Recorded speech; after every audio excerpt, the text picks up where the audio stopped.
à tous. Depuis le retour de Zidane au Real, Madrid est en feu. Il ne se passe pas un seul jour sans parler du prochain mercato. Marca aujourd'hui compare l'entraîneur français à un aimant et parle de son pouvoir de séduction sur les joueurs. Hazard, Mbappé et Pogba pour exemple ont tous eu des mots doux à son sujet ces derniers jours et parlent de Zidane comme d'une idole. Ça tombe bien, Zidane souhaite les recruter cet été.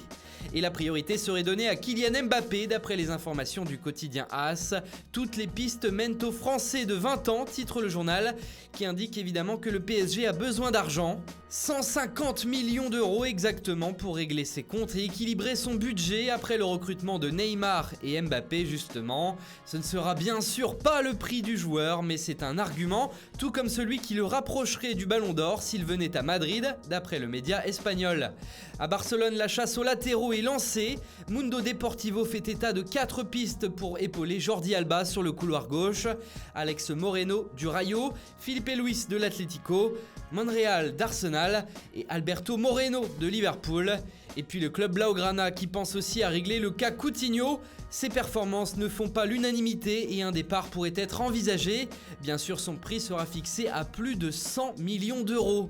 En Angleterre, Ole Gunnar Solskjaer ne sait pas encore s'il va rester à Manchester United la saison prochaine. Il avait signé seulement jusqu'à la fin de la saison, mais il est associé aux rumeurs du prochain mercato des Red Devils. Dans le Daily Star, on annonce que l'entraîneur norvégien a un œil sur le défenseur anglais de Leicester, Harry Maguire, et que le club serait prêt à lâcher 75 millions d'euros pour le recruter. En Italie, surprise, c'est Ronaldo qui fait la une, comme tous les jours. Personne ne l'arrête, Ronaldo marque aussi contre l'UEFA. Il ne prend qu'une amende pour son geste contre l'Atlético, explique le quotidien Tuttosport.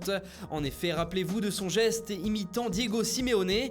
Il a donc dû payer une amende de 20 000 euros, un montant qu'il gagne en 2 heures de travail, explique le journal.